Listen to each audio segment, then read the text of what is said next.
नमस्ते स्टूडेंट्स, मैं Nitin Maurya maths teacher फिर से एक बार मेरे नए क्वेश्चन के साथ। तो आज हम बात कर रहे हैं students question number 2 class 10 CBSE chapter 9 application of trigonometry. तो स्टूडेंट्स क्वेश्चन नंबर 2 कहता है, जैसे कि आप डायग्राम देख सकते हो, यहाँ पे मैंने एक डायग्राम ड्रॉ किया जिसपे ड्रॉ किया है ए बी सी। ये ए बी सी जो है ये एक ट्री है, एक झाड़ है जो कि हवा के कारण टूट गया है और यहां से बी से टूटा है। बी से टूटने के बाद स्टूडेंट्स ये यहां से टूटने के बाद ये यहां से बेंड हुआ और ग्राउंड पे डी पॉइंट पे टच हो गया। मतलब बताना चाहता हूं कि आपका जो ए बी है ये झाड़, वही ए बी झाड़ उतनी ही लेंथ वाला ए बी झाड़ टूट के ग्राउंड को टच हो गया। इसका मतलब ये एक बात समझती है कि हमारा ए बी किसके साथ इक्वल होगा, ये टूटा हुआ पार्ट कहां चले गया, बी डी के साथ चले गया, यानी कि बी डी इक्वल्स टू बन गया ए बी। क्योंकि पहले ये झाड़ सीधा था, ये पेड़ सीधा था तो ए बी था, टूट के अभी ये यहाँ पे अटैच हो गया डी पॉइंट तक, यानी ए बी और बी डी दोनों है इक्वल। प्रश्न में ये कहा गया है टूटने के बाद ये ग्राउंड को टच हुआ और उसने एंगल ऑफ एलिवेशन 30 डिग्री बना लिया, बराबर। अब जो कि एंगल ऑफ एलिवेशन 30 डिग्री बना लिया तो झाड़ से यानी ट्री से वो टचिंग पॉइंट का जो डिस्टेंस है वो है 8 मीटर। अब इतनी इंफॉर्मेशन के भरोसे उन्होंने कहा है कि हमें पेड़ की हाइट ढूंढना है।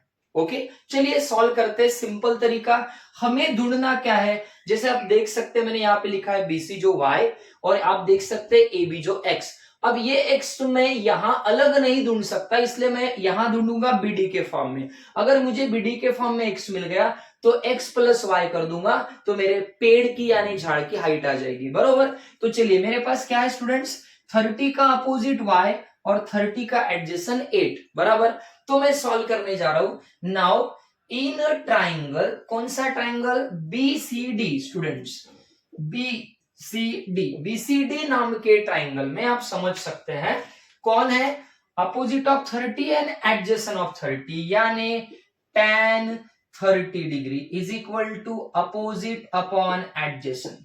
स्टूडेंट्स अपोजिट कौन है, y, एडजेसेंट कौन है 8।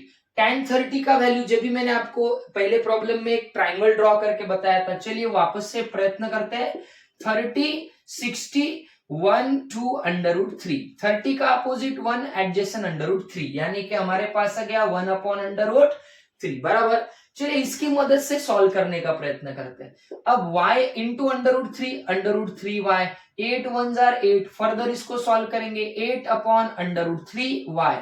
अगर इसको हमने रैशनलाइज द डिनोमिनेटर कर लिया तो हमारे पास मिल जाएगा 8 अंडर रूट 3 अपॉन कितना स्टूडेंट, रूट थ्री बन गया 3, यानी कि हमारे पास y की वैल्यू मिल गई नंबर 1 पे कितना, 8 अंडर रूट 3 अपॉन 3, बराबर। अब हमारे पास जो है next concept, that means what, हमें ढूंढना है x की वैल्यू। अब x की वैल्यू ढूंढने के लिए हमें फिर से एक बार क्या ढूंढ सोचना पड़ेगा, सोचिए कौन सा रेशो। अब मेरे पास है स्टूडेंट्स 8 एंड हाइपोटेनियस x, यानी कि 30 का एडजेसेंट और 30 का हाइपोटेनियस। एडजेसेंट अपॉन हाइपोटेनियस कौन होता है, एडजेसेंट अपॉन हाइपोटेनियस होता है स्टूडेंट्स कौन, tan 30, सॉरी गलत, रॉन्ग मिस्टेक, सॉरी, हाँ, एडजेसेंट अपॉन हाइपोटेनियस होता है cos 30 डिग्री, राइट। अब अगर cos 30 डिग्री होता है तो हम यहाँ पे लिखेंगे cos का मतलब एडजेसेंट अपॉन हाइपोटेनियस।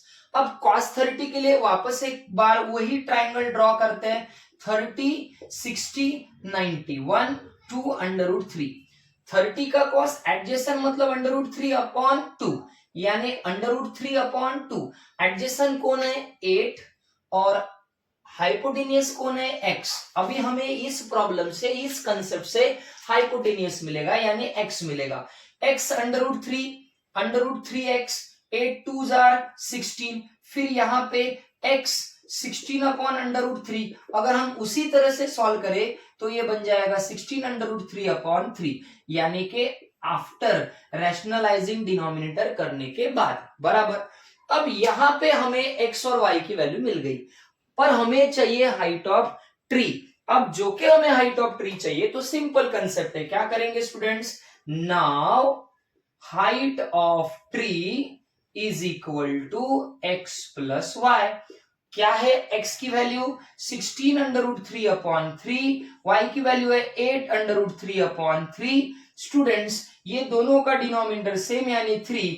अब यहाँ पे आ गया 16 और 8 24 अंडर रूट 3 से ये कट हुआ यानी आंसर आया 3 8 जार 24 8 अंडर रूट 3। यानी हमारे ट्री की जो हाइट है वो है 8 अंडर रूट 3 मीटर। बहुत सिंपल तरीके से आप समझ सकते हो कि यहाँ पे हमें सिर्फ रेशो ढूंढना है, जो कंसेप्ट दी है उस कंसेप्ट को जो ढूंढना है उससे मैच करना है और वो स्पेसिफिक रेशो की वैल्यू रखना है और इस तरह से आपके सामने प्रॉब्लम हो जाएगा सॉल्व। Thank you. चलिए मिलते हैं नेक्स्ट क्वेश्चन में नेक्स्ट वीडियो के साथ। धन्यवाद।